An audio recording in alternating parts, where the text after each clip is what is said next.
representation of their relationship, I reconsider the power, imagined, constructed, and real, of Mussolini and Hitler to shape and run foreign policy. However, I do not subscribe to the traditional interpretation that the dictator's intentions dominated policy. Hitler rarely had to give direct orders within the Nazi political system, in which party and state officials were working towards the Führer. Mussolini's position as a dictator was much weaker than Hitler's, as the Duce had to consider the monarchy dominated by the long-serving King Victor Emmanuel III, as well as the Vatican and the infallible Pope, even though both institutions broadly supported the fascist regime for much of its existence. At first glance, the two leaders shared many similarities. Both came from relatively humble and provincial backgrounds. Both were charismatic. Both rose to power using a blend of political violence and seemingly legal methods to dominate their nations in an atmosphere that resembled a civil war. Both constantly emphasized their masculinity and militarism. Both promised to unite the masses and turn their nations into world powers. Both also tried, to varying degrees, to maintain a balance between repression and the manufacturing of a consensus of the masses. Both were ruthless and determined to establish, through war and conquest, what they saw as a new order. Both pursued domestic and foreign policies geared towards war, with fundamentally different results, given the sharply divergent economic performances of their nations and their distinct political cultures.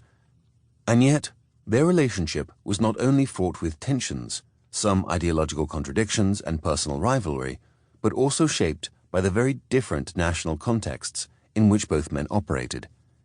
Hitler had a much more explicitly focused ideology, centering on anti-Semitism and the conquest of living space in Eastern Europe, than Mussolini did. It is clear that for Hitler and the Nazis, anti-Semitism was central and led to the Holocaust, while in Italy, domestic racism that built upon racial exclusion practiced in Italy's colonies only became more pronounced as fascist-Nazi relations solidified in the mid to late 1930s.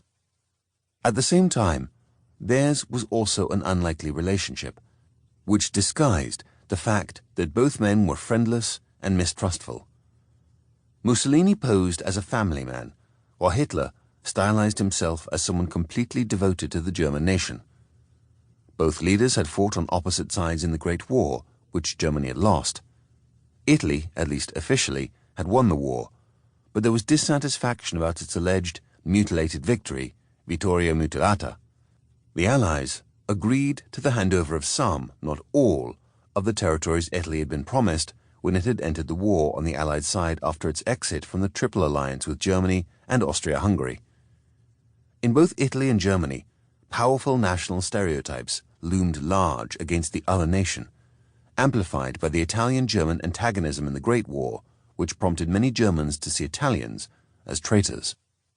The story of Mussolini and Hitler is best understood as an instrumental union and politically constructed relationship, rather than an ideologically inevitable pact or real friendship, although there was undoubtedly some ideological affinity, such as the quest for the new order, the belief in political violence, and the transformative quality of war, and disdain for liberal democracy.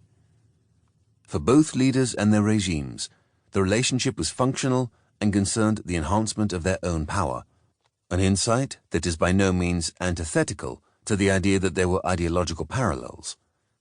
At a time when the interpretation of the Second World War is sometimes skewed towards Eastern Europe's bloodlands, an interpretation that potentially erases crucial differences between Stalin's and Hitler's regimes, this book should serve as a reminder that, as a fatal result of the Italo-German entanglement, Italy became a theater of war in 1943 and experienced what some have called a civil war.